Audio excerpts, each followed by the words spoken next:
firsthand.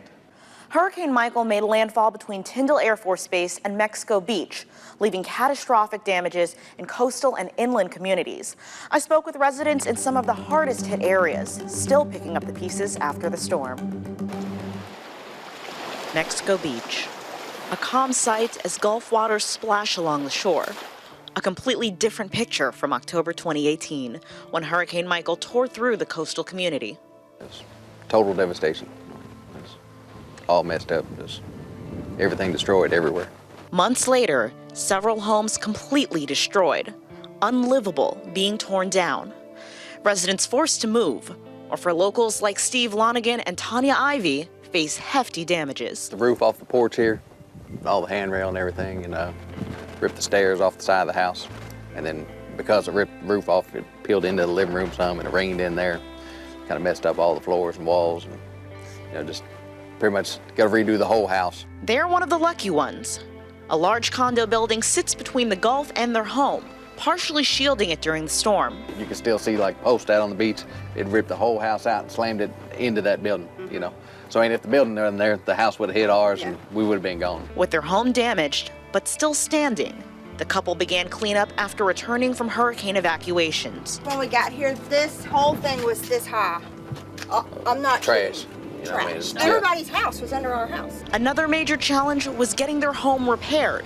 The two saying they encountered several contractors and companies who were price gouging or not responding at all. I've called 100 different contractors and stuff to staying on the phone looking for people. And a lot of them, we get 6 months waiting list just to get an estimate. Roof repairs, new stairs, a new porch, a new AC system providing some progress on the home. While their home is on the road to recovery, Mexico Beach continues to work towards the same.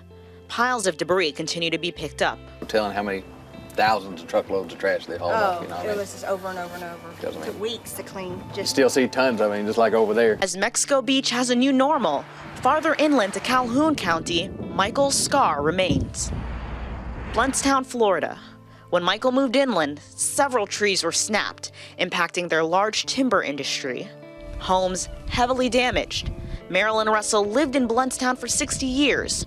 She was home throughout the hurricane. Just imagine everything blowing off. The roof, all the shingles were coming off. Most everybody did get trees on their homes. Probably over 80% of our county has either damaged homes or completely destroyed.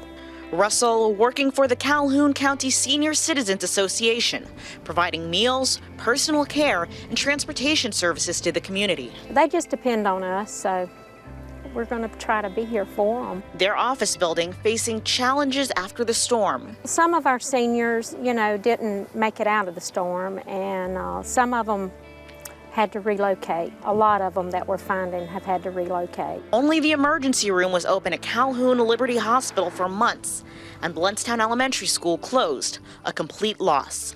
And while the signs of destruction are widespread in Bay, Gulf, and Calhoun counties, communities continue to slowly rebuild. 30 more miles north, Michael moved through western Gadsden County. Hurricane-force winds knocking over several trees. Homeowners still face storm damage. Residents say the landscape is forever changed, and the rebuilding process still ongoing. Months after Hurricane Michael made landfall, the city of Chattahoochee left with a scar on its landscape.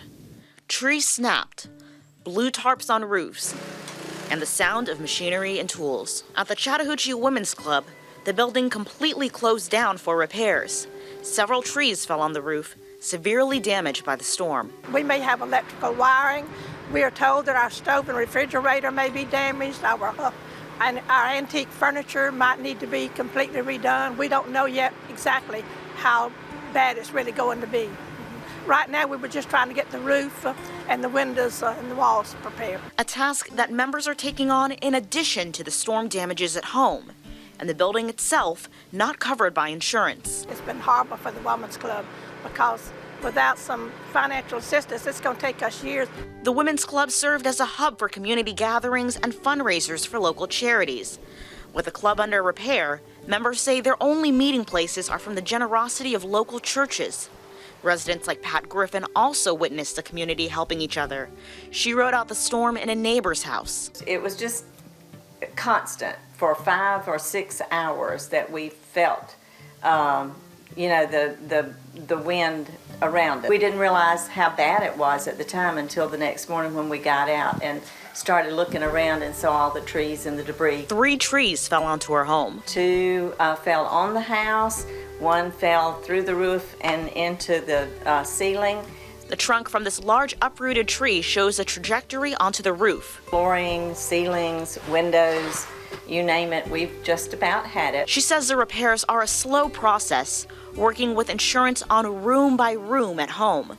For many in Chattahoochee, the process can take even longer for those without insurance. It is almost as if we've been forgotten here. We're getting by, but there are so many others who have tarps, have needs that people don't realize, and I'm sure they are still in need of some help. The community banding together to help each other as best as they can with a positive outlook. It's just a day-to-day process, and the best you can do, you know, is what you do. And looking towards hurricane season, residents say they've learned important lessons. Prepared. Get your insurance, get your trees away from your house. It's a humbling experience, to say the least. I hope I never see another one.